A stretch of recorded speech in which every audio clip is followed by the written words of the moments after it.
بسم اللہ الرحمن الرحیم۔ السلام علیکم۔ یہ national audio library for the blind کی آواز ہے۔ بسم اللہ الرحمن الرحیم۔ کہانی نمبر 16، کعبہ میرے پیچھے۔ سفر اور علیحدگی کی آخری چیک پوسٹ جدہ ایئرپورٹ تھی۔ طلعت میرے ساتھ عمرہ کرنے آئی ضرور تھی، لیکن یہ طے تھا کہ طلعت اور میری بیٹی زینب عمرے کے بعد امریکہ واپس چلی جائیں گی اور میں مستقل طور پر مدینہ شریف میں رہنے لگوں گا۔ جدہ ایئرپورٹ سے ہم دونوں کی راہیں علیحدہ ہو جائیں گی۔ طلعت امریکہ چھوڑنا نہیں چاہتی تھی، بلکہ یوں سمجھیے امریکہ اس سے چھٹتا نہیں تھا۔ اسے امریکہ سے محبت نہ تھی، پھر بھی وہ اسی ایک ملک میں کمفرٹیبل تھی۔ میں امریکہ کا شکر گزار تھا، مجھے اس ملک کے سادہ عوام سے محبت تھی، لیکن اب میں مزید وہاں رہنا نہ چاہتا تھا۔ طلعت امریکہ اور پاکستان پر بے دریغ منفی تنقید کرتی رہی۔ میں نے ان دونوں ملکوں پر کبھی تبصرہ نہ کیا۔ ایک میری جنم بھونی تھی، دوسرے ملک نے مجھے میری خواہشوں کی مثبت تعبیر عطا کی تھی، لیکن اب مجھے کسی ماں کی تلاش نہ تھی، نہ اصلی نہ نقلی ماں کی۔ میں جان گیا تھا کہ امریکہ جسمانی خواہشوں کو ابھارنے اور پھر پورا کرنے میں ثانی نہیں رکھتا، لیکن ذہنی، جذباتی اور روحانی طور پر نہ جانے کیوں میں بے حد ننگا بوچا، تھوتا اور قدرے نالائق ہو گیا تھا۔ پاکستان لوٹ جانے کی خواہش اس لیے جھڑ گئی کہ وہاں بڑے برس میری جسمانی خواہشیں تشنا اور میری ذات صفر رہی۔ میں چلتا پھرتا مردہ بن گیا۔ پچھلے 15 سالوں میں 5 بار میں نے وطن لوٹ جانے کی ناکام کوشش کی، لوٹ لوٹ کر اپنے آبائی گھر میں ٹھہرا، بار بار اپنے ہی دیس میں اجنبی بن کے دوسروں کے چہرے ٹٹولتا رہا۔ پاکستان میں سب لوگ صرف اپنی زندگی گزار رہے تھے۔ پتہ نہیں پاکستان کس کوڈ آف لائف کے پابند تھا یا کر دیا گیا تھا۔ ہر شخص کسی نہ کسی سسٹم کو توڑنے میں جٹا ہوا تھا۔ امیر گھروں میں گھریلو کاموں کے لیے ملازمین کی پلٹنیں تھیں، وہاں پہ خود سے کام کرنے کا کوئی تصور نہ تھا۔ متوسط طبقے میں سفارش اور رشوت کا ایک مسلسل چکر تھا۔ غریب لوگوں سے میرا واسطہ کم پڑتا، لیکن جب کسی غریب سے ٹاکرا ہو جاتا تو مجھے بدتمیزی، دھوکہ دہی اور دھونس سے ہی پالا پڑتا۔ امریکہ میں رہنے کے بعد یہ باتیں عجیب لگتی تھی۔ میں جتنی بار پاکستان گیا، مستقل واپسی کا خواب میرے ساتھ تھا، لیکن اپنے ہر لمبے اور چھوٹے قیام کے دوران مجھے اپنی عزت بچانے، بنانے اور ابھارنے ہی کا کام رہا۔ ہو سکتا ہے کہ میرے قیافے غلط ہوں، یا پھر میں آزاد، راسخ عقیدہ اور حقیقی لوگوں سے مل ہی نہ پایا ہوں، لیکن ہر بار میرا تاثر یہی رہا کہ اگر پاکستان لوٹ گیا تو دوسروں کا استحصال کیے بغیر میں سوسائٹی کا ایک کارآمد پرزہ نہیں بن سکتا۔ پاکستان لوٹ جانے میں جو بھی وجوہات مانے تھیں اپنی جگہ، لیکن امریکہ میں بھی میرا دم گھٹنے لگا۔ وہاں میرے اندر کی زندگی ایسی تھی جیسی مکڑی کا جالا ہوا میں تیرتا ہو، جیسے کشتی کی ٹوٹی پتوار بے قرار سمندر پہ بے مقصد پھرتی ہو۔ میں لمحے سے لمحے، دن کو دن سے، سالوں کو نئے سال سے جوڑتا رہا۔ امریکہ صرف ضروریات زندگی کو پورا کرنے کا سفر تھا۔ ضروریات بڑھ رہی تھیں، ان کے لیے جد و جہد اور بھی روز افزوں تھی۔ دن، ہفتے، مہینے، سال معیار زندگی کو بہتر بنانے کی نظر ہونے لگے۔ پاکستان میں میرا جسم ناآسودہ تھا، امریکہ میں روح تشنہ رہنے لگی۔ ہولے ہولے اس تشنہ روح نے سوال پوچھنا شروع کر دیا، کیا میں دنیا میں صرف بہت سارے آرام فراہم کرنے کے لیے لایا گیا ہوں؟ مجھے کیا کرنا ہے، کس کے لیے کرنا ہے، اور پھر کیوں کرنا ہے؟ پاکستانی رسم و رواج، ماں باپ سے مستعلیے تعصبات، مذہب سے وابستگی میرے سامان کے ساتھ امریکہ پہنچی۔ رسم و رواج میں نے اختیاری وطن کی خاطر چھوڑ دیے۔ اقلیت یا تو مانگے کہ مور پھنک لگا کر زندہ رہتی ہے، یا پھر لبرل بن کر دوسروں کے دلوں کا اپنے دل سے زیادہ خیال رکھتے ہوئے قائم رہ سکتی ہے۔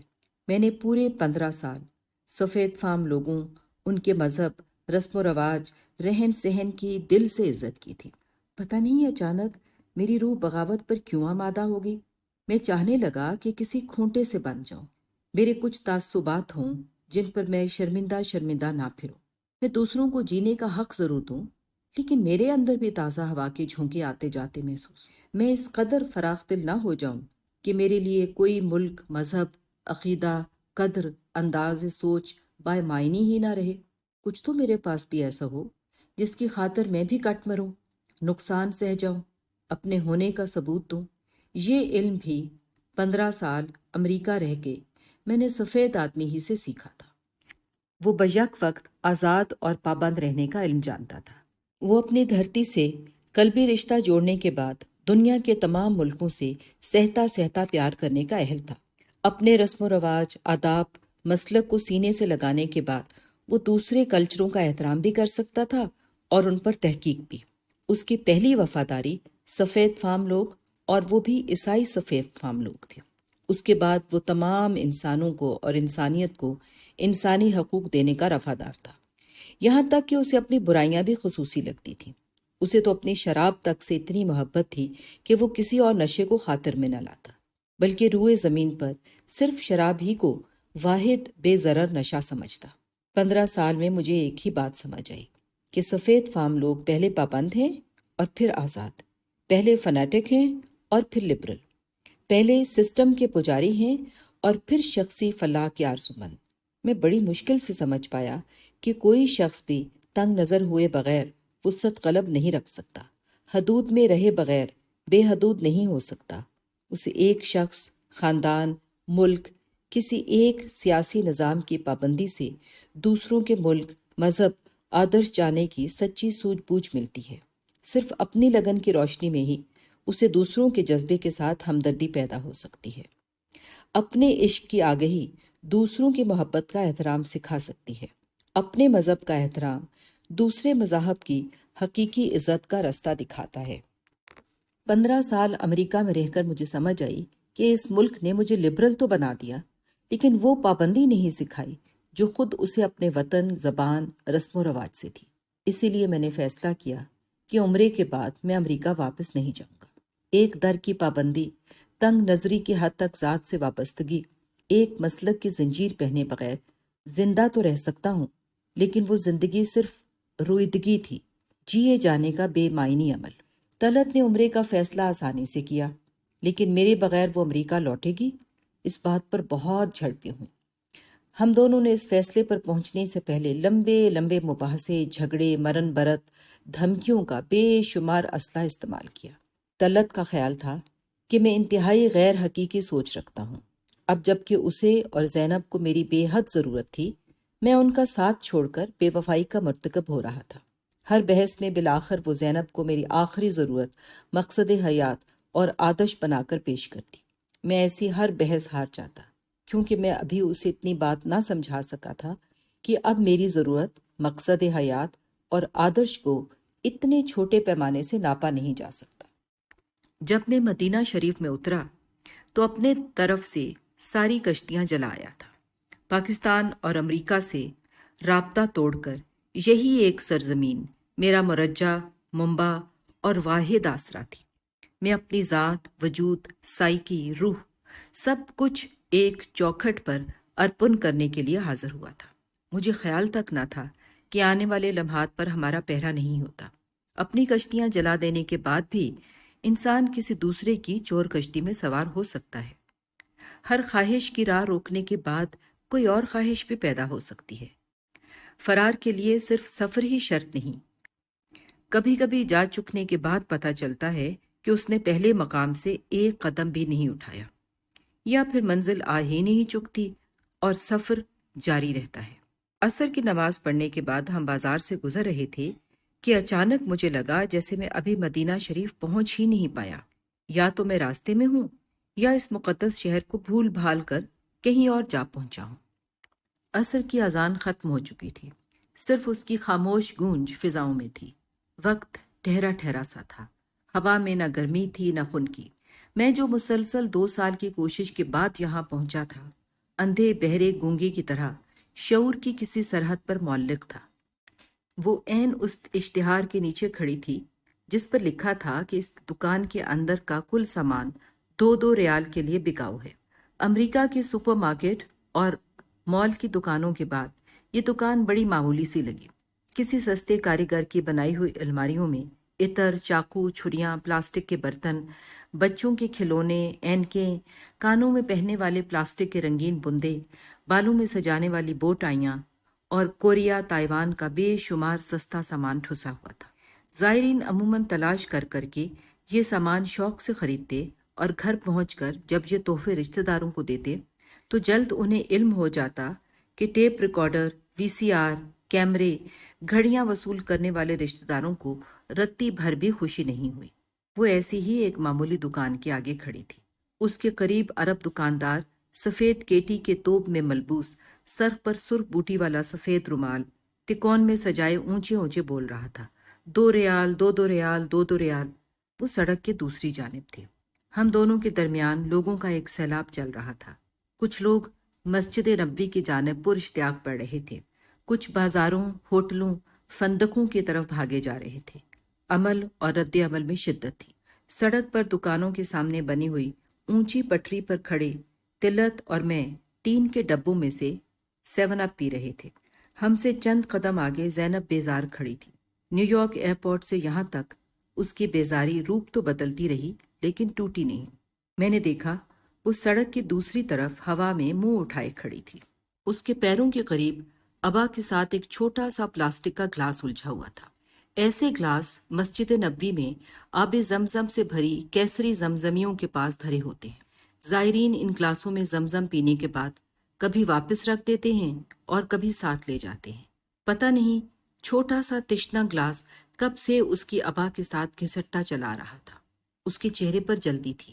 میں نے گلاس سے نظریں ہٹا کر اس کے ساتھ والے مرد کو دیکھا۔ بھرے بھرے جسم اور گھنی مونچھوں والے کے چہرے پر بھی کھوج تھی۔ پتہ نہیں وہ کس شخص کی تلاش میں تھی۔ ہو سکتا ہے وہ کسی ریسٹورانٹ کو پہچاننے کی کوشش کر رہے تھے۔ کیا وہ کوئی قیمتی چیز کہیں گرا آئے تھے؟ پھر انہوں نے 2 ریال والی دکان چھوڑی، جلدی سے گھاٹی والا راستہ اختیار کیا اور مجھ سے دور ہوتے گئے۔ دور تک اور دور تک میں اس چھوٹی سی گلاسی کو دیکھتا رہا جو اس کے حجاب کے ساتھ پیروں کے قریب کھسٹتی چلی جا رہی تھی۔ کیا سوچ رہے ہیں آپ؟ میں کچھ نہیں، یہ شکیلہ تھی، طلعت نے ناخوشگواری کے ساتھ کہا۔ شکیلہ؟ کہاں؟ مدینہ شریف میں میرا یہ پہلا جھوٹ تھا۔ مجھے معلوم نہیں تھا کہ یہاں چھوٹا سا جھوٹ بھی خمیر بن سکتا ہے۔ وہی تھی، ہوگی۔ ابھی تک وہ گھاٹی والے راستے پر چلتی نظر آ رہی تھی۔ دیکھا نہیں آپ نے کتنی خوبصورت ہے ابھی تک؟ میں نے؟ نہیں تو یہ دوسرا جھوٹ تھا جس کے بعد مجھے معلوم ہی نہ رہا کہ سچ کا کچھ باقی بھی ہے۔ کیا سوچ رہے ہیں آپ؟ بیویاں چہروں کو کتاب کی طرح پڑھتی ہیں۔ میں؟ ہاں، میں سوچ رہا تھا کہ اجوا کھجوریں خریدوں۔ تم امریکہ جا کر دوستوں میں تقسیم کرنا۔ تو خرید لینا، بار بار کیوں سوچتے ہیں؟ بڑی مہنگی ہیں، 100 ریال، قریباً 700 روپے۔ کہاں مہنگی ہیں؟ قریباً $26۔ میری بیوی ہمیشہ ڈالروں میں سوچتی ہے اور سکھی رہتی ہے۔ 15 سال امریکہ میں رہنے کے باوجود میں ابھی تک ہر ڈالر کو روپے میں بدل کے اس کی افادیت جانتا ہوں اور اسی لیے کوفت کا شکار رہتا ہوں۔ طلعت کم سوچتی ہے، اسی لیے زیادہ زندہ رہتی ہے۔ میں پلاسٹک کے گلاس کی طرح کسی ابا سے لپٹا سوچ کی پٹخنیاں کھاتا رہتا ہوں۔ میرے لیے جینا آسان نہیں۔ وہ حجاب سمیت اپنے گھنی مونچھوں والے کے ساتھ گھاٹی والی سڑک پر غائب ہو گئی۔ میں نے زینب کو آواز دی۔ ہم تینوں سڑک کے ساتھ ساتھ بازار میں چلتے گئے۔ سڑک پر لمبی لمبی بسیں، کاریں، سفید ریشمی توپ پہنے لچکیلی شاخوں جیسے عرب، لمبے چوغے لٹکائے گھنگریالے بالوں والے سفید فام شامی اور مصری، ملیشیا کی چپٹی اور دھلی دھلائی عورتیں، ساڑی کے انداز میں بھڑکیلے پرنٹوں والی چادر لپیٹے نائجیریا کی دراز قد عورتیں، شلوار قمیض کو ہلکی پھلکی چادروں میں چھپائے پاکستانی عورتیں، رنگ رنگ کے چہرے، رنگ رنگ کے لباس، رنگ رنگ کا نور، رنگ رنگ کی خباثت، جھوٹ، ریا۔ کچھ روحیں مسجد کی جانب دھلنے دھلانے جا رہی تھی، کچھ اجلے ہو جانے کے بعد پھر مٹی کھیلنے کو بے قرار مسجد سے بازار کی سمت لوٹ رہے تھے۔ طلعت کے ساتھ ساتھ چلتے میں نے بے قراری سے سوچا، ہم بھی کیسی امت ہیں، ہمیں مسجد میں جانے کی بھی بڑی جلدی رہتی ہے اور نماز ختم ہوتے ہی ہم باہر کا راستہ بھی اسی بے قراری سے ڈھونڈتے ہیں۔ نماز سے پہلے اندر جانے کا راستہ نہیں ملتا، نماز ختم ہوتے ہی باہر نکلنے کے لیے بھی لوگوں کے سمندر میں پن ڈبوں جیسی کیفیت ہو جاتی ہے۔ کیا ہم سکون کے بھی اتنے ہی متلاشی ہیں جتنے بے سکونی کے؟ کیا مذہب اور لا مذہبیت میں برابر کی کشش ہے؟ کیا اللہ اور غیر اللہ کے درمیان انسان کھچے دھاگے سا تنا ہے؟ میری بیٹی سانولی ہے، اس کے ٹخنے دیکھ کر مجھے شکیلا کے پاؤں یاد آنے لگے۔ ساتھ ہی مجھے شکاگو شہر کی یاد ستائی، اس کی سڑکیں، رات کے وقت ہوا میں کھڑے دل سماتی بلاکس اور ان میں جلنے والی ان گنت بتیاں۔ سحر، طلسم ہوش ربا کا منظر۔ شکاگو میں میرے سٹور پوری آب و تاب سے چل رہے تھے۔ دیوان روڈ پر ہماری بوتیک کا مال ہاتھوں ہاتھ بک جاتا۔ طلعت بوتیک چلاتی تھی، میں سرور سٹورز میں گرانڈ بزنس کر رہا تھا۔ ہمارے اچار، چاول، آٹا لینے کے لیے قریبی ریاستوں سے لوگ آتے تھے۔ ایک کنیڈین تو اپنے رسک لینے ہر تیسرے مہینے باقاعدگی سے آیا کرتا۔ 2 سال پہلے طلعت اور میں نے پکا فیصلہ کیا تھا کہ اب ہم رشتہ داروں سے زخم خوردہ ہونے کے لیے کبھی پاکستان نہیں جائیں گے۔ اگر ہم سیکنڈ ریٹ امیگرنٹس ہیں بھی تو ہمیں اپنی کمفرٹیبل زندگی کی خاطر اسی دیس میں عمر بسر کرنا ہے۔ میں ڈاؤن پیمنٹ پر ایک پوری کوٹھی خرید چکا تھا۔ زینب قرآن پاک کا 20واں سپارہ پڑھ رہی تھی۔ وہ نماز کی پابند ہونا چاہتی تھی، لیکن بیس بال، سوئمنگ، ارد گرد کی مصروف زندگی اسے ارادہ پورا نہ کرنے دیتی۔ امریکہ میں اقلیتوں کی شناخت اس بات پر منحصر ہے کہ وہ اپنے آبائی کلچر، زبان، مذہب سے وابستہ رہیں، ورنہ اکثریت کا ریلا بہا لے جاتا ہے۔ اسی لیے پاکستانی مسلمان کی نسبت امریکی مسلمان زیادہ مذہبی، اردو پرست اور وطن دوست ہوتے ہیں۔ اس روز جب زینب اسکول سے لوٹی تو روئی روئی تھی۔ لمبی ڈرائیو پر عموماً وہ مسلسل باتیں کیے جاتی، لیکن اس روز 12 برس کی کھلنڈری زینب کو ایک بار بھی ہنسی کا دورہ نہ پڑا۔ وہ چپ چاپ کھڑکی سے باہر دیکھتی رہی۔ طلعت نے کئی بار خاموشی کی وجہ پوچھی، میں نے بلایا لیکن وہ ٹال گئی۔ دوسرے دن زینب نے اسکول جانے سے انکار کر دیا۔ میرے لیے یہ بڑا مسئلہ تھا۔ میں بہلا پھسلا اسے چڑیا گھر لے گیا۔ بڑی دیر تک پول کے کنارے ہم بظاہر ڈولفن کا تماشا دیکھتے رہے۔ اس سے پہلے زینب سارا دن ڈولفن کو تیرتے، گیند اچھالتے، ناچتے، انڈر واٹر جاتے، کلکاریاں مارتے دیکھ کر خوش ہوا کرتی تھی۔ لیکن اس روز وہ چپ چاپ بیٹھی رہی۔ نہ تو اس نے انسٹرکٹر لڑکی کی حرکتوں پر تالیاں بجائیں، نہ ڈولفن کو دیکھ کے مسرور ہوئی، بلکہ اسی کے ایما پر ہم دونوں باہر نکل گئے، جدھر چمپنزی بندروں کا سیکشن تھا۔ اندر جانے کے بجائے وہ باہری بینچ پر بیٹھ گئی۔ لگتا تھا وہ تھک گئی ہے۔ ابو، میں کتنی کالی ہوں؟ تم؟ ارے تم کہاں کالی ہو زینب؟ لیکن ڈونلڈ تو کہتا ہے کہ میں ساؤتھ کی کاٹن پکرز جیسی ہوں۔ میرے پاؤں تلے سے زمین نکل گئی۔ زینب کا رنگ گندم گوں تھا۔ پاکستانی سٹینڈرڈز کے مطابق تو کبھی کبھی وہ گوری لگتی، پھر بھی ڈونلڈ کمبخت اسے کاٹن پکر کیوں سمجھتا تھا؟ دیکھو زینب میری جان، ایسی باتوں کا برا نہیں مناتے۔ یہ امریکن لوگوں کا ملک ہے نا، ان کا ملک، لباس، زبان، جلد، سب کچھ ہم سے فرق ہے نا۔ بس یوں سمجھو جو گھر کا مالک ہوتا ہے وہی فیصلہ کرتا ہے، وہی ڈکٹیٹ کرتا ہے۔ ہم لوگ امیگرنٹ ہیں، مہمان ہیں۔ مہمان اپنے آپ کو سمجھانے بیٹھ جائے تو برا لگتا ہے۔ یاد ہے نا پچھلے سال انکل سکندر آئے تھے، وہ ہر معاملے میں اپنی منواتے تھے۔ تم کیسی عاجز آ گئی تھی، آئی تھی نا۔ یہ امریکن بھی ہم لوگوں سے عاجز آ گئے ہیں۔ ان کے پوائنٹ آف ویو سے دیکھو تو ایسے ہی ہے جیسے ملازم برابری کرنے لگے۔ اسی لیے یہ اقلیتوں کو برے ناموں سے یاد کرتے ہیں۔ ڈونلڈ تمہیں صرف یہ احساس دلانا چاہتا ہے کہ تم چاہے لاکھ گرین کارڈ ہولڈر ہو، تم اس کی برابری نہیں کر سکتے۔ لو بھلا، کسی کے گالی دینے سے کوئی ویسا تھوڑی ہو جاتا ہے نا پاگل۔ زینب تو ہنسی خوشی اسکول جانے لگی۔ چند دن کے بعد ڈونلڈ اس کے لیے کوکیز اور ہوم میڈ اسٹرابری جیم لے آیا، لیکن میں نے ارادہ کر لیا کہ میں اپنے جیسوں میں زینب کو پالوں گا، حالانکہ مجھے علم تھا کہ اپنے بھی کچھ اچھا سلوک نہیں کرتے۔ اس روز طلعت اور میرے درمیان بڑی دل کلامی ہوئی۔ اسے شکاگو شہر، وہاں کے شب و روز بہت پسند تھے۔ وہ کسی قیمت پر بھی دیوان اسٹریٹ والا زینب بوتیک چھوڑنا نہیں چاہتی تھی۔ چلو پاکستان نہ صحیح طلعت، ہم مدینہ شریف جا سکتے ہیں۔ مصباح بن جبار مجھے کئی بار آفر کر چکا ہے، وہ ہمیں اقامہ دلوا سکتا ہے، ہمارا کفیل بن سکتا ہے۔ وہاں جا کر ہم کیا کریں گے؟ وہاں ہم مصباح کے ساتھ مل کر بزنس کر سکتے ہیں، سٹور کھول سکتے ہیں، لیکن جانا کیوں ضروری ہے؟ میں نے طلعت کو وہ سارا واقعہ سنایا جو زینب کو پیش آیا تھا۔ معمولی بات ہے بھائی، شیل گیٹ اوور اٹ۔ یکدم پتہ نہیں کیسے میرے اندر زندگی کا مقصد واضح ہونے لگا۔ سنو طلعت، آج تک جو میں جیتا رہا ہوں تو جھک مارتا رہا ہوں۔ میں اب چاہتا ہوں کہ ہم روزی کی خاطر بہتر معیار زندگی کے لیے انڈر ڈاگ نہ بنے رہیں، نہ اپنے وطن میں نہ کسی اور کے دیس میں۔ مجھے مدینہ شریف جانا ہے، اپنے آپ کو ان کے حوالے کرنا ہے۔ میں چکروں سے تنگ آ گیا ہوں، کسی سیدھے راستے پر چلنا چاہتا ہوں۔ طلعت حیران رہ گئی، کچھ دیر چپ رہنے کے بعد بولی، سرور، کیا تم عمرہ کرنا چاہتے ہو؟ میں وہیں رہنا چاہتا ہوں، ہمیشہ کے لیے۔ اس بار میری ہجرت کا رخ ادھر کی طرف ہے، وہ مجھے بچا لیں گے۔ اپنے سرور کو مجھے ان کے چرنوں میں بیٹھ کر ایک بار، صرف ایک بار اپنی جیسی کیسی روح پیش کرنی ہے طلعت۔ اس کے بعد کوئی جھگڑا نہ ہوا۔ عورت سیانی ہوتی ہے۔ طلعت چپ ہو گئی اور عمرے کی تیاری کرنے لگی۔ طلعت اور زینب دونوں ہر وقت کسی نئے ملک، کسی نئے کلچر، زبان سے اپنی منوٹنی کو تازہ کرنے کی خواہش مند رہتی تھیں۔ اس لیے وہ بڑی خوشی سے اس پروگرام پر راضی ہو گئی۔ انہیں معلوم ہی نہ تھا کہ میں اپنے ارادے میں کتنا سیریس ہوں۔ ہم تینوں آہستہ آہستہ ہوٹل کی طرف چلتے رہے۔ میرے دماغ میں گھاٹی کی جانب جانے والی سڑک تھی۔ میں گفتگو میں شریک نہیں تھا۔ طلعت اور زینب کو کبھی امریکہ نہیں بھولا۔ وہ ہر لمحے، ہر جگہ، ہر چیز کو امریکہ کے پیمانے پر ناپتی رہیں۔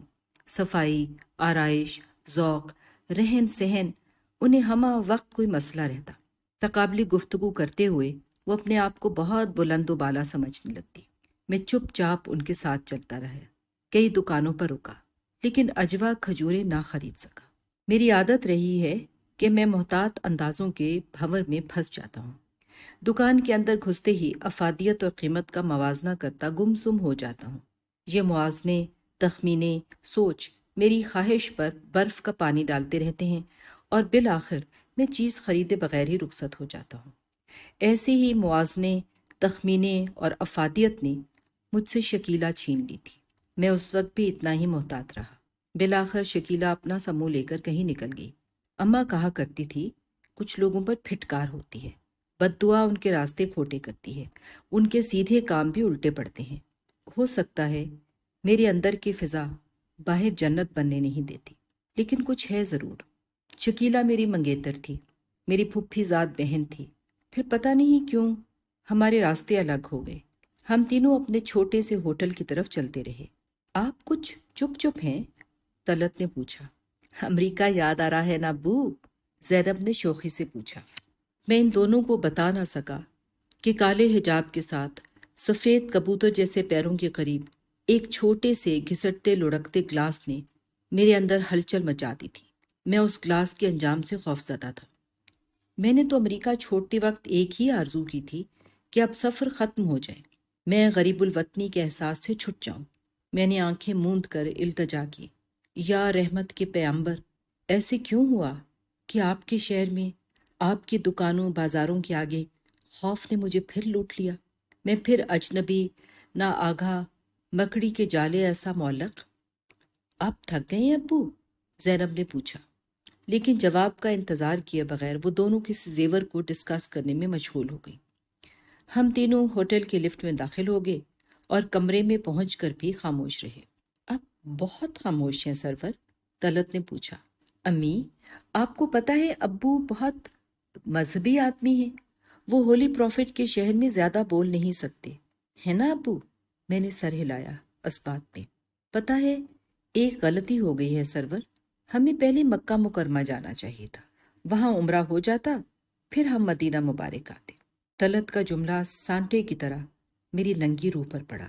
شاید وہاں رکتے تو شکیلہ نظر نہ آتی، شاید میں عمرے میں اپنے لیے دعا کر سکتا، شاید وہ دعا قبول ہو جاتی، اللہ مجھے نبی کی چوکھٹ پر پھولوں کی طرح گرنے سوکھنے کے لیے چن لیتا۔ میں نے کپڑے تبدیل نہ کیے اور لیٹ گیا۔ ابو، آپ تو لیٹ گئے، مسجد نہیں جانا؟ آرام کر لینے دو زینب، طلعت نے تیکھی آواز میں کہا۔ ابو پلیز ذرا جلدی چلیں، کل ہم لیٹ ہو گئے تھے، اتنے دھکے پڑے اور جگہ ملی بالکل زمزمیوں کے پاس۔ میں نے جب وہاں سجدہ دیا نا ابو، تو پلاسٹک کے گلاس پہ دیا۔ زینب نے ہنس کر کہا، پلاسٹک کے گلاس پر سجدہ؟ اس جملے نے نیند مجھ سے کوسوں دور کر دی۔ زینب میری طرف پیٹ کر کے بابرا کارٹلینڈ کا ناول پڑھنے لگی۔ طلعت پلنگ پر پڑتے ہی سو گئی۔ نیند کے معاملے میں وہ بڑی ہی خوش نصیب ہے، اس کا بھاری جسم آرام پاتے ہی سکون میں چلا جاتا ہے۔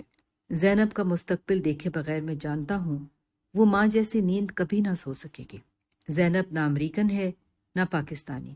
امریکہ میں رہ کر قرآن پڑھتی ہے، پاکستان پہنچ کر امریکن کہلاتی ہے، اور مدینہ منورہ میں بابرا کارٹلینڈ پڑھتی ہے۔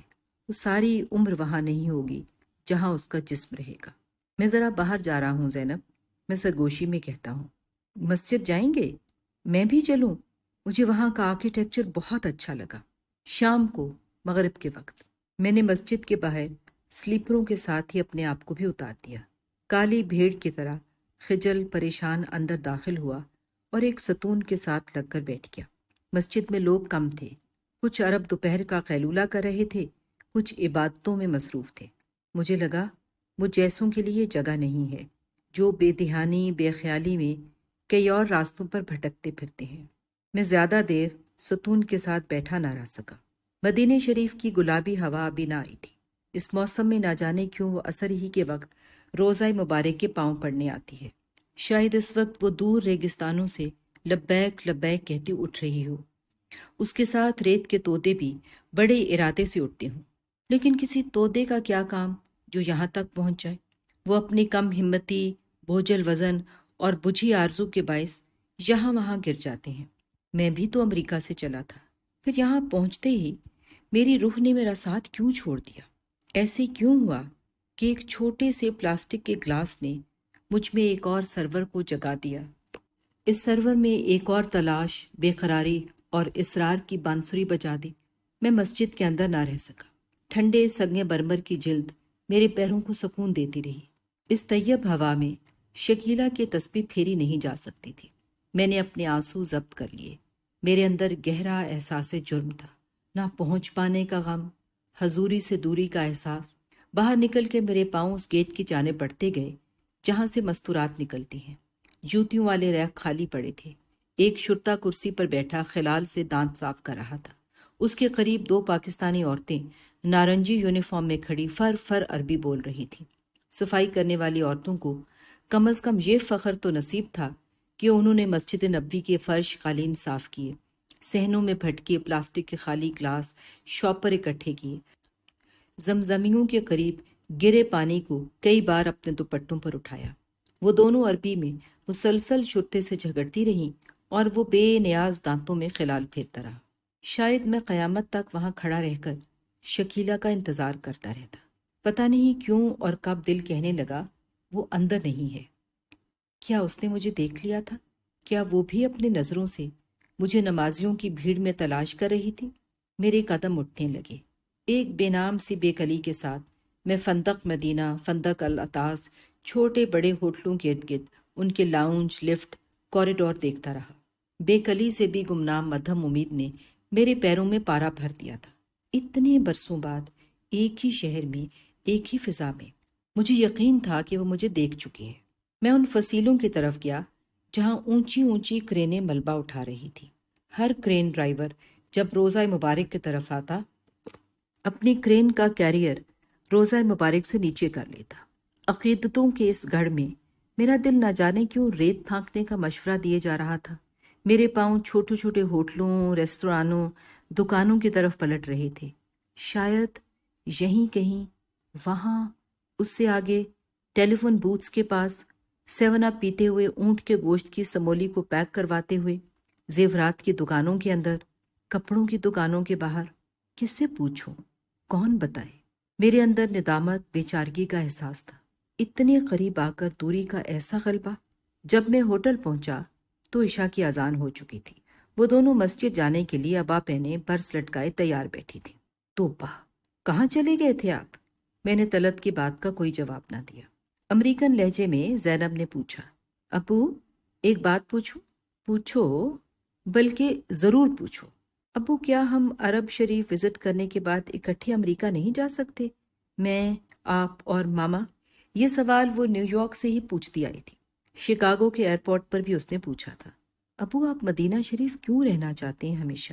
کیا ہولی پروفٹ یہ پسند کریں گے کہ آپ ہمیں چھوڑ دیں اکیلا؟ پیاری بیٹی زینب، گڈ بیڈ، اچھا برا فیصلہ جب ایک دفعہ کر لیتے ہیں تو پھر اس کو بار بار ریویو نہیں کرتے۔ بھئی اگر آپ کو وضو کرنا ہے تو کر لیں، پھر اچھی جگہ نہیں ملتی۔ طلعت اپنے بھاری جسم کی وجہ سے ہمیشہ اچھی جگہ کی طالب رہتی تھی۔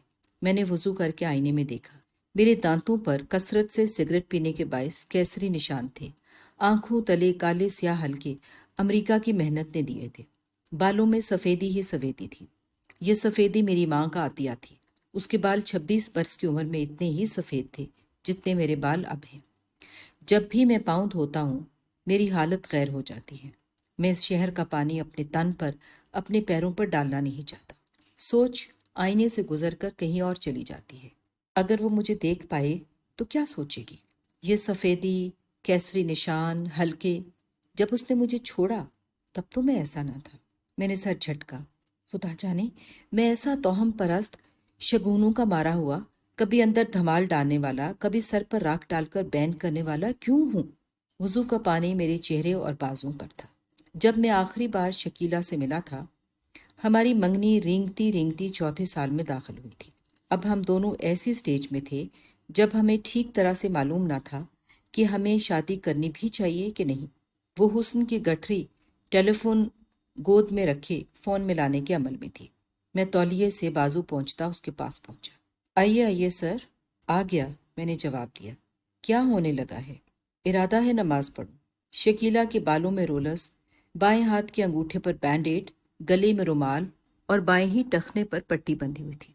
ٹوٹی گڑیا نے پوچھا، کیا میں آپ سے پوچھ سکتی ہوں کہ آپ اتنی نمازیں کیوں پڑھتے ہیں؟ کیا آپ کو کوئی گلٹ ہے یا آپ کسی ریلیجس مینیا کا شکار ہیں؟ جس طرح آپ میک اپ کے بعد خوبصورت لباس سے بے تن کر کے خوش اعتمادی محسوس کرتی ہیں، ویسے ہی میں نماز پڑھنے کے بعد اپنے میں فرحت محسوس کرتا ہوں۔ حالات سے مقابلہ کرنا میرے لیے مشکل نہیں رہتا۔ کوئی اعتراض؟ اعتراض تو کوئی نہیں، لیکن اس عمر میں ہر وقت نمازیں گزارنا عجیب سا لگتا ہے۔ یہ عمر نمازوں کی ایکٹیویٹی کے لیے کچھ موزوں تو نہیں؟ میں کچھ بددل ہو گیا۔ میرا خیال تھا کہ وہ میری نیکی سے متاثر ہو گئی۔ شاید اگر گھر میں سارے نمازی ہوں تو کچھ اتنا عجیب بھی نہ لگے، ہے نا؟ جو کام سبھی کرتے ہوں اتنا اہم نہیں رہتا، ہے نا؟ پھر کوئی آپ کو تختہ مشق نہیں بناتا، ہے نا؟ لیکن کیا ہر وہ کام کر لینا چاہیے جو آپ کو اسکیپ کوٹنگ سے بچائے؟ وہ گہری سوچ میں پڑ گئی، میری بات کا جواب نہ دیا۔ سنیے سرور، کچھ لوگ اپنی نمازوں سے اپنے مسئلہ کا نتیجہ اپنی مرضی کے مطابق نکالنا چاہتے ہیں۔ کیا آپ کا بھی یہی مسئلہ ہے؟ میں چپ رہا۔ ہم دونوں کی گفتگو ایک عرصے سے سیدھے سباؤ نہیں چلتی تھی، اس میں بڑی سنجیدگی آ گئی تھی۔ 30 سال کے بیاہے جوڑے کی طرح مسئلے، ان کا حل، اگر مگر، اتنا کچھ مستقبل سے وابستہ ہو گیا تھا۔ ماضی کے بقیے ادھیڑنے کا سلسلہ شروع تھا۔ ان دنوں میں محبت کی اولین سرشاری بھول چکا تھا۔ میرا جی چاہتا میری باتوں پر شکیلہ ہنسنے لگے۔ اس کی آنکھوں سے ہنستے ہنستے آنسو بہنے لگے، لیکن میں اسے ہنسا نہ سکتا۔ میں گہری سوچ میں رہنے لگا۔ ہمیں سنجوگ میں رہنا چاہیے کہ بیراگ میں؟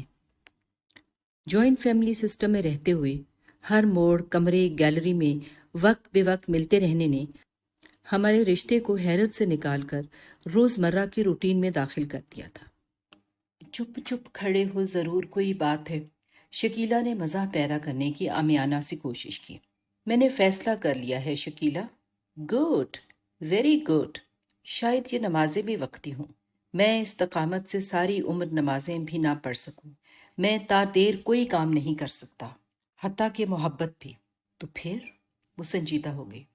شادی سے پہلے میں تمہیں تھوڑا غم ضرور دے سکتا ہوں، لیکن شادی کے بعد مسلسل قتل نہیں کر سکتا۔ میں غالب کی طرح ہوں، جس سے محبت کرتا ہوں اسے قتل کر دیتا ہوں۔ کیسے؟ کیسے سرور؟ بتاؤ نا۔ شکیلہ گڑبڑا گئی۔ پہلے ہر سانس میں محبت کروں گا۔ جب تم اس محبت میں اسیر ہو جاؤ گی تو پھر میں تمہیں بھول جاؤں گا۔ ایک ہی گھر میں رہتے ہوئے، ایک ہی کمرے میں سوتے ہوئے میں کہیں دور نکل جاؤں گا۔ تم میرے انتظار کا زہر پی پی کر مر جاؤ گی۔ شکیلہ، یہ فنامنا ہے، لیکن ہوگا۔ میرے دل میں تمہاری محبت کبھی آندھی بن کر اٹھتی ہے اور کبھی میری آنکھ میں تمہاری پہچان بھی نہیں ہوتی۔ میں چاہتا ہوں میری محبت کو عام زندگی نچوڑ نہ لے، ختم نہ کر دے۔ اگر میں نے تم سے شادی کی تو ایسے ضرور ہوگا، میں تمہیں قتل کر دوں گا۔ قتل؟ تم مجھے پہلے بتا دیتے سرور۔ میں ٹہلنے لگا۔ تھوڑا سا فلمی انداز، تھوڑی سی دیوانگی کے ساتھ۔ سنو شکیلا، مجھ میں کوئی جذبہ ہمیشہ نہیں رہا، میرا کچھ بھی ابدی لامتناہی نہیں ہے، دائم کسی بات پر جمے رہنا، کوئی کام کیے چلے جانا، نبھائے جانا، یہ میرا بنیادی وصف نہیں ہے۔ میں کئی سالوں سے معجزے کے لیے دعا کر رہا ہوں۔ سنو شکیلا، میں تمہیں کسی خاص وجہ یا قصور کے باعث نہیں چھوڑا، معجزہ مانگتا ہوں لیکن نہیں ہوتا، برسوں سے نمازیں پڑھ رہا ہوں لیکن استقامت نہیں ملتی، میں بولتا رہا لیکن وہ کمرہ چھوڑ کر چلی گئی۔ اس کے بعد مجھے شکیلا نہ ملی۔ شام کو مجھے پتا چلا کہ وہ اپنے چچا کے گھر کراچی چلی گئی ہے۔ وہ گڑبڑ جو کئی سال سے ہم دونوں میں تھی، اس کی وجہ سے میں نے پڑھائی ادھوری چھوڑی اور امریکہ چلا گیا۔ امریکہ میں ان گنت پاپڑ بیلے، پیٹرول پمپ پر نوکری کی، منزلوں اونچے بلاکوں کے شیشے صاف کیے، فاسٹ فوڈ کے ریسٹورانٹ میں بیرا گیریاں کی، میک ڈونلڈز میں برگر بنائے، ٹیکسی چلائی۔ گرتے پڑتے شکاگو میں میرے 2 سٹور ہو گئے۔ طلعت اور زینب آ گئیں اور مجھے پتا چلا کہ وہیں کراچی میں شکیلا نے خاندان سے باہر کسی ڈاکٹر سے سول میرج کر لی۔ اتنے برسوں بعد میں شکیلا کو صرف یہ بتانا چاہتا تھا کہ وہ ساری نمازیں جو میں نے پڑھی، محبت میں استقامت کا معجزہ جو میں ہر نماز میں مانگتا تھا، پتہ نہیں کیوں بے وقت رونما ہو گیا ہے۔ دعاؤں کا بھی کچھ ٹھیک نہیں تھا، ان کے نتائج وقت کے پابند نہیں۔ غسل خانے پر زینب نے دستک دے کر امریکن انگریزی میں کہا، ابو اذان ہو رہی ہے، جلدی چلیں۔ میں باہر نکلا تو میری نظر طلعت پہ پڑی۔ مجھے لگا وہ بھی اندر ہی اندر کسی دعا کو سینے سے لگائے لڑک رہی تھی۔ سرور پلیز جلدی کریں نا، پہلے ہی مسجد میں جگہ نہیں ملتی۔ ہم جلدی سے لفٹ میں سوار ہو کر نیچے گئے۔ لوگوں کا سمندر مسجد نبوی کی طرف بڑھ رہا تھا۔ زائرین بڑے تقدس اور انہماک سے پر اشتیاق چہرے لیے اپنے اپنے وجود سے، اپنی اپنی مشکلات سے اوپر اٹھنے کی آرزو لیے ادھر ادھر دیکھ رہے تھے، جہاں آسمان سے رحمت کی بارش مسلسل بڑھے جا رہی تھی۔ آپ چپ چپ کیوں ہیں سرور؟ طلعت نے ساتھ ساتھ چلنے کی کوشش میں کہا۔ آپ کو امریکہ یاد آ رہا ہے نا؟ آپ اپنے فیصلے پر پچھتا رہے ہیں نا؟ زینب نے میرے ساتھ قدم ملاتے ہوئے کہا۔ میں نے ماں بیٹی کے سوال کا جواب نہ دیا اور لوگوں کے سمندر میں چلنے لگا۔ لوگ اپنی اپنی فکریں، مسائل، بوجھ، تنگ دلی اٹھائے مسجد کی طرف قدم آ رہے تھے۔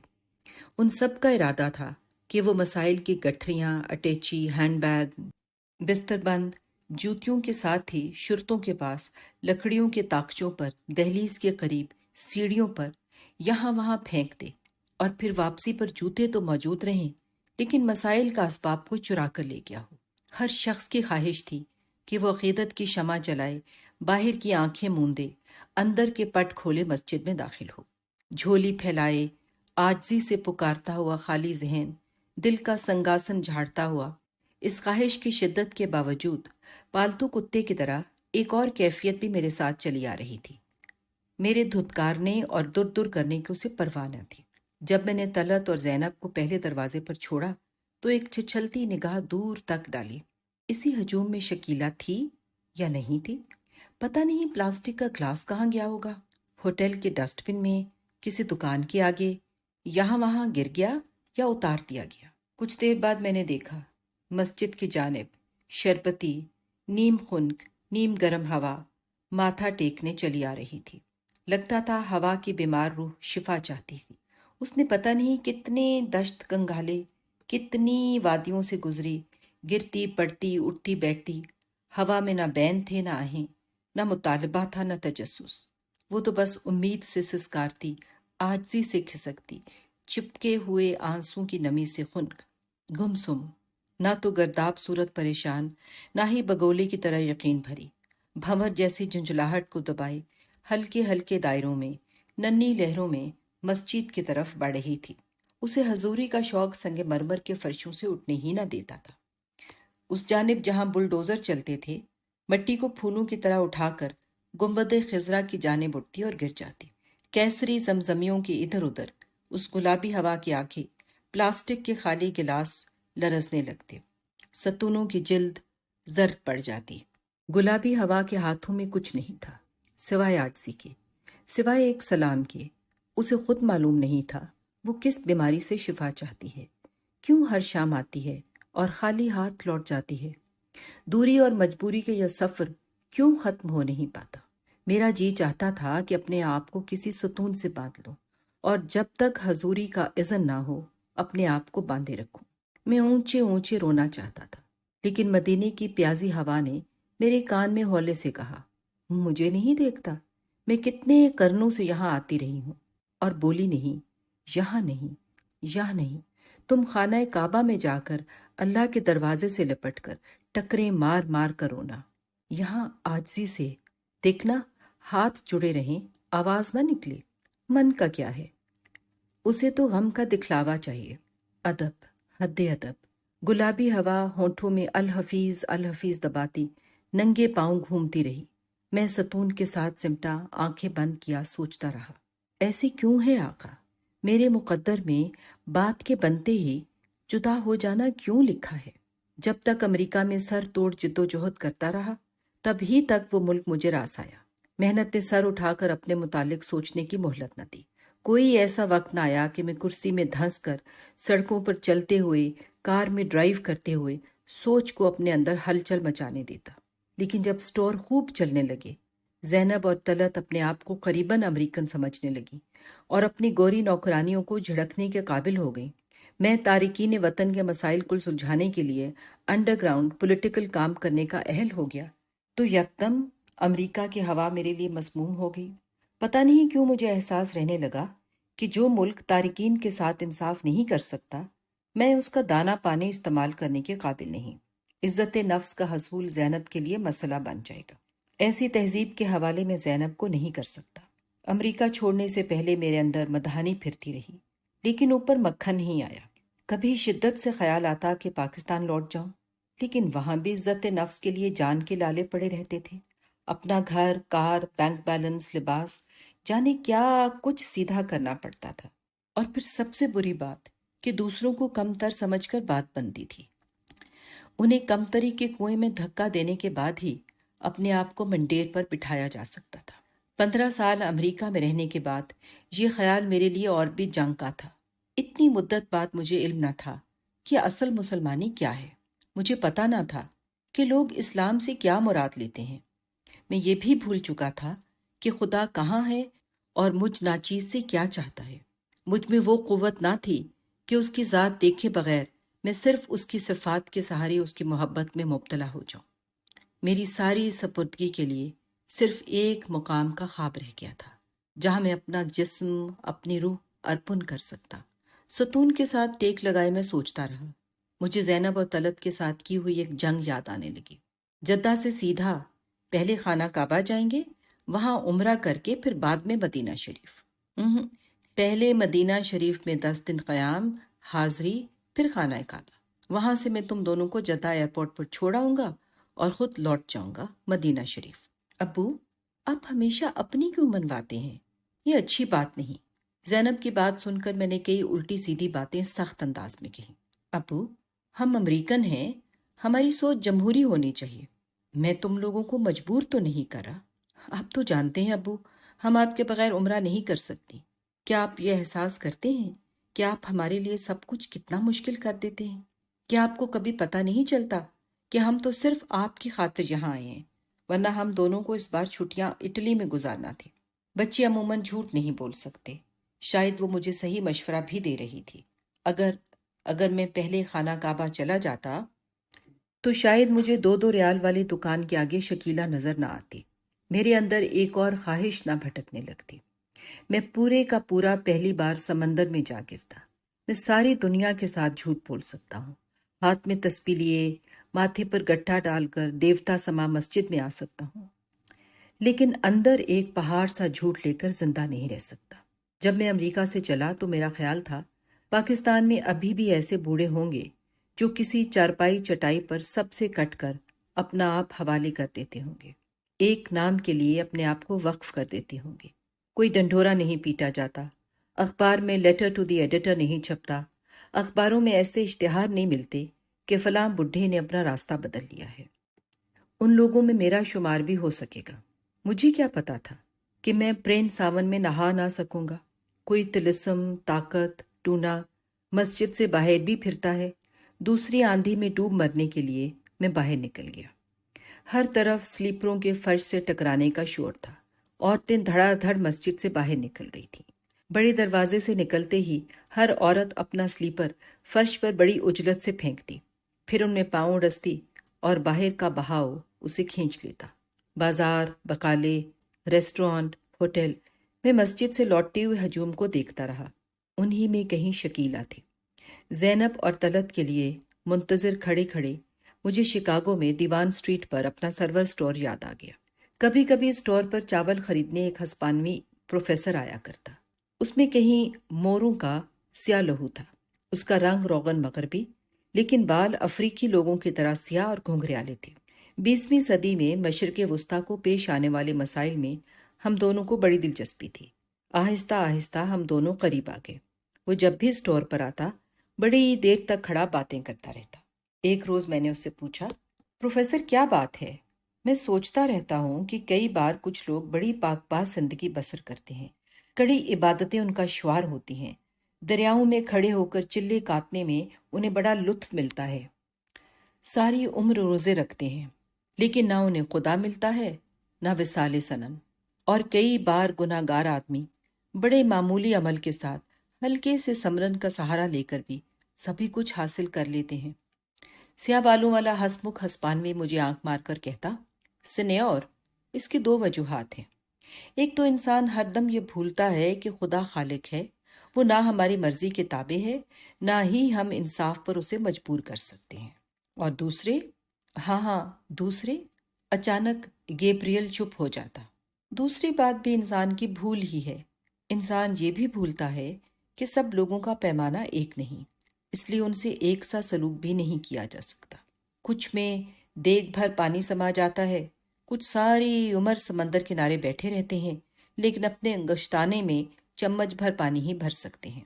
برادر سرور، انسان دنیا میں چاہے کچھ بھی کرے، کوئی دنیاوی کام، محبت کا عمل ہو چاہے نفرت کا، ہر کام میں وہ اپنے وجود کے پیمانے سے انکار نہیں کر سکتا۔ 5 واٹ کا بلب 500 کی روشنی نہیں دے سکتا، چاہے پیچھے سے کتنا بھی کرنٹ کیوں نہ آ رہا ہو۔ بڑی دیر میری نگاہیں عورتوں کے ہجوم میں شکیلا کو تلاش کرتی رہی۔ بظاہر میں طلعت اور زینب کا منتظر رہا۔ جب وہ دونوں باہر آئیں تو ہم ہوٹل کی جانب ساتھ ساتھ چلنے لگے تو طلعت نے پھر پوچھا، آپ چپ چپ ہیں؟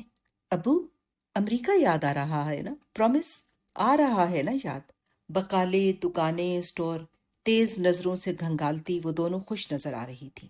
مدینے کی گلابی ہوا رک گئی تھی۔ کسی اندھیرے کونے میں بیٹھ کر اپنے نہ پہنچ سکنے کی معذوری پر ہولے ہولے بل کھا رہی تھی۔ ابو، آج ہمیں آنٹی شکیلا مل گئی مسجد میں۔ ہائے، وہ اتنی خوبصورت، اتنی خوبصورت، میں نے تو آج تک اتنی خوبصورت کوئی پاکستانی عورت نہیں دیکھی۔ طلعت کے چہرے پر ایک بادل سا آیا اور منتشر ہو گیا۔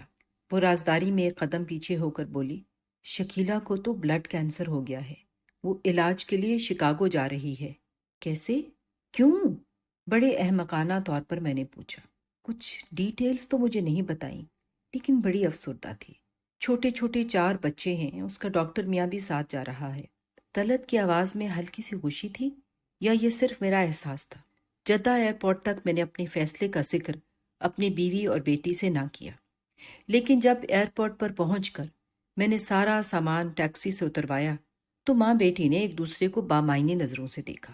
وہ دونوں خاموش رہیں۔ امیگریشن کے کاؤنٹر پر جب میں نے تینوں امریکن پاسپورٹ اور بزنس کلاس کے 3 امریکن پاسپورٹوں کے اندر رکھ کر ٹکٹ پیش کیے تو زینب سے نہر آ گیا۔ ابو، آپ ہمارے ساتھ واپس جا رہے ہیں امریکہ؟ سچ ابو؟ وہ کندھے سے لپٹ گئی۔ ہاں زینب۔ طلعت ٹھنڈے غصے اور گرم جوشی کے مابین چپ رہی۔ کیسے ابو؟ کیسے؟ آپ نے کیسے ارادہ بدل دیا؟ بس بیٹے، آپ کسی چمچ میں دیگ برابر پانی نہیں ڈال سکتے۔ جو سب کچھ چھوڑ کر اس چوکھٹ کے ہو رہتے ہیں، پتہ نہیں ان کا ظرف کیسا ہے۔ میں تو 5 کینڈل کا بلب ہوں، 500 واٹ کے بلب کی روشنی مجھ میں نہیں۔ مجھے اپنی حقیقت پتہ چل گئی ہے۔ طلعت اب اس بات کی آرزو مند تھی کہ میں مدینہ شریف واپس چلا جاؤں۔ آپ خامخواہ ڈسکریج ہو رہے ہیں، ہماری وجہ سے آپ کی توجہ بٹی ہوئی ہے، ہمارے جانے کے بعد آپ کا دل لگ جائے گا۔ میرا خیال ہے یوں ارادہ بدلنا بڑی بے ادبی ہے۔ حضوری ان کی اجازت کے بغیر نہیں ہو سکتی طلعت، وہاں سے اجازت نہ ملے تو کچھ نہیں ہو سکتا۔ میں بقیہ ساری عمر بھی یہاں گزار دوں تو اس چوکھٹ کے اندر نہیں جا سکتا۔ طلعت اور میری آنکھوں میں پتہ نہیں کیوں آنسو آ گئے۔ ہم تینوں خاموشی سے اوپر جا کر لاؤنج میں بیٹھ گئے۔ ہمارے سامنے سامان کی 2 ٹرالیاں تھیں اور ہمارے کندھے پر خیالات کا اتنا بوجھ تھا کہ اس کے تلے ہماری زبان گھنٹہ بھر نہ کھلی۔ پھر جب 12 نمبر کے گیٹ وے سے طلعت اور میں اپنی اپنی ٹرالی گھسیٹتے اندر داخل ہوئے تو زینب ماں کے ساتھ چلنے کے بجائے میرے ساتھ ساتھ چلنے لگی۔ اس نے بڑی محبت سے ایک ہاتھ میرے بازو میں ڈال دیا۔ ابو جی، ایک بات بتاؤں آپ کو؟ زینب نے اشتیاق سے کہا۔ ضرور ابو، جب میں نے خانہ کعبہ کا منظر پہلی دفعہ دیکھا نا تو میں نے ایک دعا کی تھی۔ پتہ ہے جو بھی دعا پہلی نظر پڑنے پر کی جائے پوری ہو جاتی ہے؟ ہاں بیٹا، بتاؤں آپ کو میں نے کیا دعا مانگی تھی؟ ہاں ضرور۔ میں نے دعا کی تھی، اللہ میاں ابو ہمارے ساتھ چلے جائیں واپس امریکہ، میں ساری عمر نماز پڑھوں گی شکرانے کے طور پر۔ زینب نے سرگوشی کی۔ اللہ میاں سے اتنے مشکل وعدے نہیں کیا کرتے۔ اچھا؟ وہ گیٹ وے کے اندر یوں چل رہی تھی جیسے اس کے بیگوں میں قارون کا خزانہ ہو۔ ہم چپ چاپ بزنس کلاس سیٹوں پر بیٹھ گئے۔ آپ چپ ہیں؟ زینب نے آہستہ سے پوچھا۔ میں جواب نہ دے سکا۔ میں سوچ رہا تھا شاید اوپر جا کر دعائیں ایک دوسرے پر فائر کرتی ہیں جیسے بچوں کی ویڈیو گیمز میں ہوتا ہے، اور پھر کامیاب دعا کنی بچا کر اوپر اڑتی جاتی ہے اور مقبول ہو جاتی ہے۔ کیا دعا کا تعلق بھی ظرف سے ہے؟ کچھ دعائیں 5 واٹ کی روشنی سے چمکتی ہیں اور کچھ 500 کینڈل پاور سے۔ کچھ دیر کے بعد زینب میرے کندھے سے لگ کر سو گئی۔ پہلی بار میں نے طلعت کی جانب دیکھا۔ اس کی گال پر ایک آنسو ٹکا ہوا تھا۔ نہ جانے وہ احساس کے تناؤ میں کس مقام پر کھڑی کیا دعا مانگ رہی تھی۔ میں نے ہاتھ اوپر کر کے ہوائی جہاز سے آنے والی ہوا کا رخ طلعت کی جانب کر دیا۔ میں مدینے کی پیازی ہوا کو کم از کم بھول جانا چاہتا تھا۔